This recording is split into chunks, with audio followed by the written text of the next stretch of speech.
Welcome to the Rule of Law, the Academy Speaks, and I'm Joe Tucker, President of the International Academy of Trial Lawyers.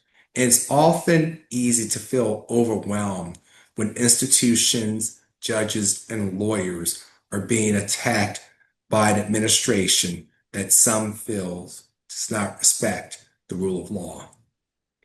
As I've said before, though, one lawyer can inspire another lawyer and another lawyer until we have a movement, and a movement can spur action.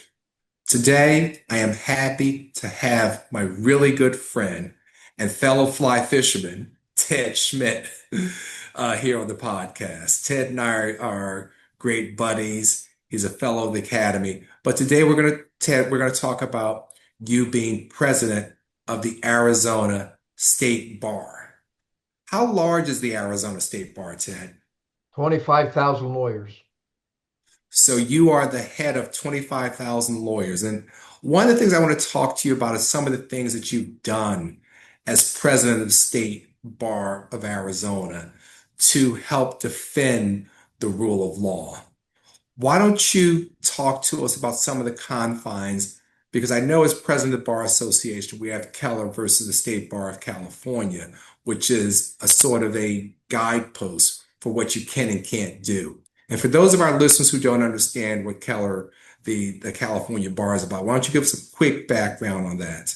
Sure. So, Joe, let me start by simply saying that it was the International Academy that inspired me to make the rule of law the theme of my presidency this year with the State Bar, starting with Roman's Dean address, your address, Paul's focus. Really got me on track with this. Keller, to answer your question, is a U.S. Supreme Court decision that basically says that in those state bars like Arizona, where it's mandatory for you to practice law that you be a member of the bar, that the bar has to be circumscribed in their activities. We can't violate some lawyer that's a member of our bar's First Amendment rights by getting into political issues that perhaps that member doesn't agree with, for example. So our mission under Keller is regulate lawyers and do what you can to improve the quality of legal services, but stay out of taking a position on gun rights or LGBTQ or whatever it is that might offend some members that are forced to pay dues to your organization. So how So, are you doing? So then what are you doing now as it relates to defending the rule of law without running afoul of the Keller decision? so I'm doing a whole bunch of stuff, Joe. To start off with, I get to write a message in our monthly magazine that every lawyer gets. And every one of my messages have been on the rule of law, everything from what is it to why lawyers are particularly suited to advocate for it, how to do that, where to do that, all of that sort of thing. I established a task force. It included our Chief Justice of our Supreme Court and some other major political leaders in our state to come up with recommendations for what our state bar could do to protect and promote the rule of law. They came out with a report in January. I then And created a working. I want to stop you for a second. Tell us about that report that they came out that you helped get started, Ted, because that was really great move by you. So the first thing was they recommended amending the rule that our Supreme Court has that creates us as a bar, that to make it specifically, expressly part of our mission to promote and protect the rule of law, which will open a lot of doors for us to to do that. And with the Chief Justice on that task force, that was important. Secondly, they recommended that we establish a speakers bureau and that we give lawyers the tools to go out in the community and talk to members of the public, people in schools, churches, Rotary clubs, wherever, about the rule of law. What is it? Why it's important? Why you need to hold it dear to your heart and do the right things. Uh, Well, so that's what I've been talking about, Ted, on these about action. And that seems like an action plan that you guys have put into place there in Arizona. How has that worked out? Well, so we're developing a PowerPoint presentation that lawyers could. We figure the easier we make this for people, the better. So we're developing a PowerPoint presentation. We'll have a short training session to help lawyers know exactly how to do this and to stay in keeping with Keller, and then charge them to go out in the community and start delivering the message. We're also going to recommend to our Supreme Court that they give our lawyers CLE credit for doing this. So there's a reward for taking the time to do it. And we're Well, doing the same thing in the schools. Well, what I see that action even beyond the bar association, you talk about lawyers going to schools and things like that. And oftentimes we lawyers are called upon to go to schools to speak profession day. And I've been very big that we don't teach civics in high school anymore. So people don't understand what civics, uh, what it means and the understanding of separation of powers and the three co-equal branches. What are you suggesting for us younger lawyers who, not even necessarily from the bar association, but when we're going to school, when we're going to schools and we're speaking at career days and things like that, what are your suggestions for us? Well, my suggestions are, And notice I say us like I'm a younger lawyer too, Ted. yeah, for sure. So, I think the first thing is look for a good vehicle. What we're doing in Arizona is on Constitution Day, the week of Constitution Day, we send an announcement out to all of our middle schools and elementary schools, offering lawyers to come and speak, and we have materials for those lawyers to help them do that. But I try to make it easy for people. I say, you could go to the Arizona Bar Foundation website and you can see the materials. You go, but where do you have a connection? I went and this last September and spoke at one of my grandkids' middle school because my son introduced me to the teacher, and we went in and did a little dog and pony show. How do we do it? We talk about really very basic things like the Constitution and the Bill of Rights, why it's important. We talk about it enough that we actually engage the students and allow them to, what's your favorite Bill of Rights? What's your favorite one of the first 10 minutes to our Constitution?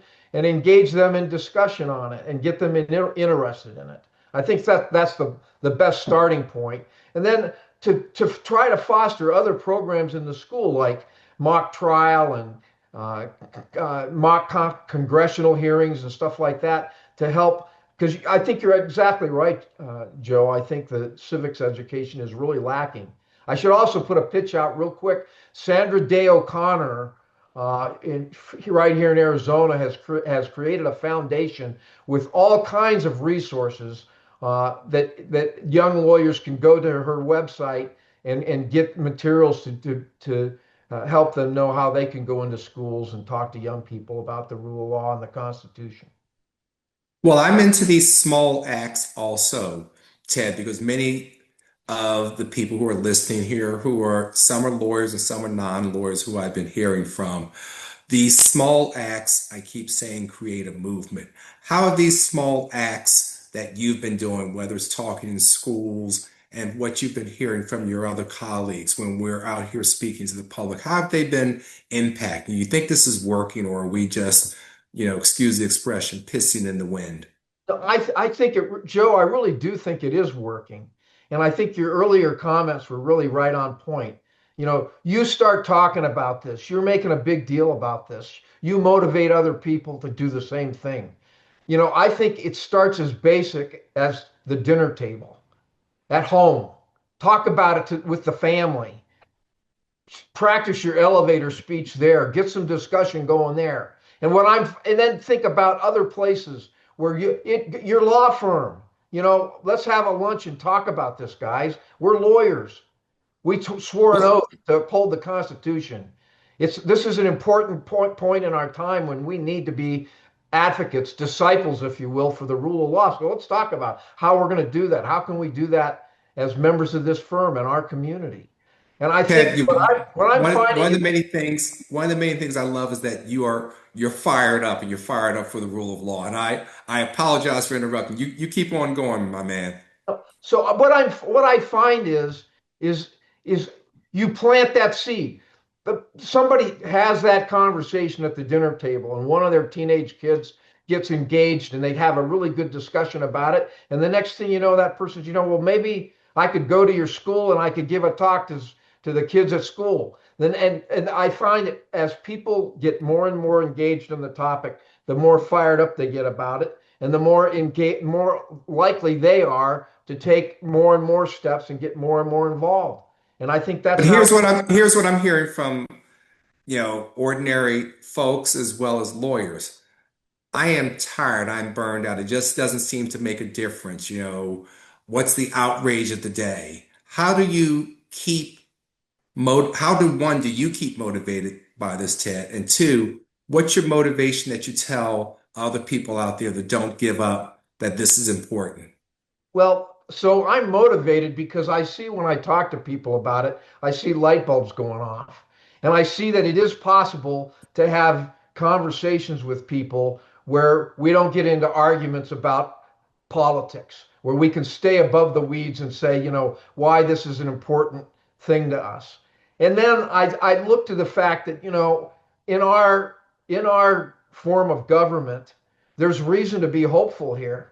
I mean, we do have midterm elections coming up. I think that you talk to people, I talk to people, the germ spreads, more and more people get involved in this, and more people are going to see the light of day, and that change can happen. And that we do have a system of government where change can, it's already happening. There's like 177 lawsuits that have been filed to stop actions that are in violation of the rule of law. There are dozens and dozens of universities that are now starting to stand up and say, wait a minute, we're going to stand up for what's right here, and we're going to stand up for the rule of law. So I think I see the makings of a movement. You talked about a movement. I see the makings of a movement. We got to keep pressing on. Well, let's go to the Keller issue again for any bar association uh, listeners that we have or leaders in the bar association. Why has this not been a political issue? You sort of talked about it, that you can't get into the politics, but how do you suggest, and I need you to get a little granular if you don't mind on this, how do they get around Keller that this is not a Democratic issue, Republican issue, a Green Party issue, or things like that when they're promoting these subjects that you and I are talking about? So what I say, what I tell people is I start at the beginning with, listen, Republican, Democrat, whatever your issue is, we all agree. There's a survey, the World Justice Project's done it. 98% of us, all of us agree the rule of law is important. And all of us, for different reasons, agree that the rule of law is in jeopardy in some respect. We have a shared purpose there. We don't need, we're going to have a constructive discussion about why this is important and what we can do without getting into name calling and without getting into arguing specific political issues.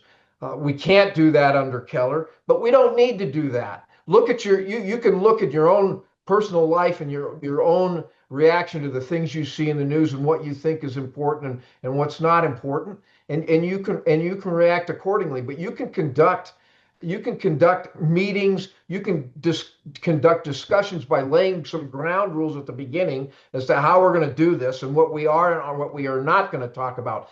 My bar convention in June, the theme is protecting the rule of law. And we're going to have a plenary session with a panel where we're going to have an open discussion with lawyers, but we're going to do it by laying these ground rules down that we're going to keep it civil and we're going to keep it within the confines of the Keller decision and have a meaningful discussion.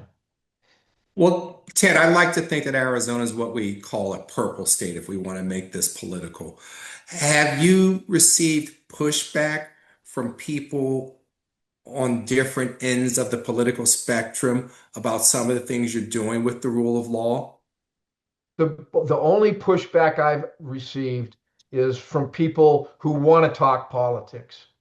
That really Hmm. they want to make, we should be able to talk about this, we should be able to talk about that. And my reaction to that is certainly we can talk about those things, but we can't do it on a state bar platform. There are a lot of different uh, affinity bars, voluntary bars, and other community organizations, your political parties. There are places where that's appropriate and where you can do that. And I encourage you to do that.